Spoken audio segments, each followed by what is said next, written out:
అట్లాంటిది ఇంపాక్ట్ పనికి వచ్చింది.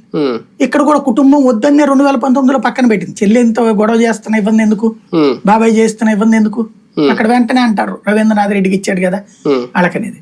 రవీంద్రనాథ్ రెడ్డి అనేది మేనమామ అవుతాడు. అట్లాంటి సుట్టరికం వేరు. సొంత ఇంట్లో నుంచి కాదు కదా, సొంత ఇంట్లో ఉన్న చెల్లికి ఇవ్వలేదు, తల్లికి ఇవ్వలేదు, బాబాయ్కి ఇవ్వలేదు, ఎవరికి ఇవ్వకుండా పక్కన పెట్టాడు. అంటే బాబాయ్ కంటే చనిపోయాడు అనుకోండి మొన్నటిసారి, ఇవన్నీ చెప్పేశాడు కదా. పెద్దవాళ్ళ దాంట్లో కొడుకులు అవినాష్కి ఇచ్చుకొచ్చాడు. అవి రెండు కుటుంబమే అవుతాయి అంటాం, కానీ ఈ సన్నిహిత కుటుంబం అవ్వదు కదా. ఇప్పుడు ఆ లెక్కనైతే తెలుగుదేశం పార్టీలో బాలకృష్ణ, లోకేష్, భరత్ ఇట్లాంటి లెక్కల్లోకి కుటుంబం అంటారా? అనరు కదా. అక్కడ కుటుంబం అంటే బాబు లోకేష్ వరకే వస్తుంది, మిగతా అది బంధుత్వం. అంతేనా? ఆ స్థాయి నాయకులు లేకో జగన్ తర్వాత ఇంక వేరే నాయకుడు కనబడకూడదు అని కూడా ఒక ఆలోచన ఉంది ఆయనకి. బేసిక్ గా ప్రాంతీయ పార్టీల్లో వ్యక్తి సెంట్రిక్ గానే నడుస్తుంది.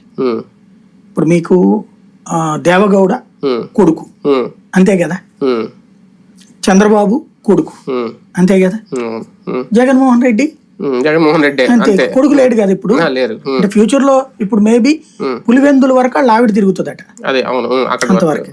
అంటే తీసుకురావాలంటే తీసుకురావచ్చు, ఒక పెద్దిరెడ్డి రామచంద్ర నాయుడు గారిని ఒక పక్కన తిప్పొచ్చు, విజయసాయి రెడ్డిని ఒక పక్కన తిప్పొచ్చు, నాయకుని తయారు చేయొచ్చు, కానీ ఆ ఆలోచన ఏం కనిపించట్లేదు జగన్. ప్రాంతీయ పార్టీల్లో యాక్సెప్టబుల్ కాదండి. ఇప్పుడు ఇంకొకరిని తమతో సమానంగా